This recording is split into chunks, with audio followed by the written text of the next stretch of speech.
घरगुती चटणी करायची, नोकरी व्यवसायातून वेळ नाही, मग स्वाद मसालेमध्ये या. चवीला चटणी कशी हवी ते सांगा. निवडक मसाले भाजून, कांदा शिजवून बारीक अशी चटणी करून देणार, तेही तुमच्या नजरेसमोर. वा, आत्ता तुमच्या जेवणाला चव येणार. प्रत्येक गृहिणी अभिमानाने स्वाद मसालेचंच नाव घेणार. आमचा पत्ता: स्वाद मसाले, गेस्ट हाऊस शेजारी पलूस, साळशिंगे रोड, महात्मा विद्यालय शेजारी विटा. संपर्क 99 600 25 215 88 558 081 62.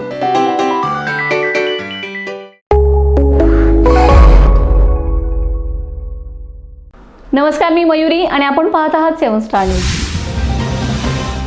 जरंडेश्वर शुगर मिल्स या कारखान्याने चालू गळीत हंगामात 16,72,000 मेट्रिक टन ऊसाचे गाळप पूर्ण केले.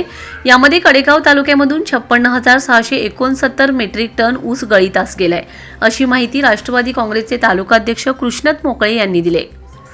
मोकळे म्हणालेत, राष्ट्रवादी काँग्रेसचे राष्ट्रीय अध्यक्ष आणि राज्याचे उपमुख्यमंत्री अजित पवार यांच्या नेतृत्वाखाली जरंडेश्वर शुगर मिल्स हा साखर कारखाना सुरू आहे. या कारखान्याने चालू गळीत हंगामात 16,72,000 मेट्रिक टन ऊसाचे गाळप केले. या कारखान्याने राज्यात उच्चांकी गाळप केलेल्या साखर कारखान्यामध्ये राज्यात दुसरा क्रमांक आहे. ते म्हणाले, या साखर कारखान्यास कडेगाव तालुक्यामधून 56,669 मेट्रिक टन ऊस गळीतास गेलाय. गळीतास गेलेल्या ऊसाला पहिला हप्ता प्रति मेट्रिक टन 3,200 रुपये दिलाय.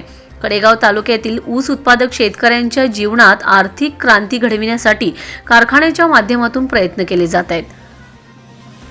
मोकळे म्हणाले, उपमुख्यमंत्री अजित पवार यांच्या नेतृत्वाखाली तालुक्यात राष्ट्रवादी काँग्रेस पक्षाचे काम सुरू आहे. राष्ट्रवादी काँग्रेसमध्ये काम करण्यासाठी ज्येष्ठ व युवकांचा मोठा प्रतिसाद मिळत आहे. राज्य शासनाच्या विविध योजनांचा निधी आणून विकास कामे करण्याबरोबरच जरंडेश्वर साखर कारखान्याच्या माध्यमातूनही काम केलं जात आहे. Bureau report 7 star news.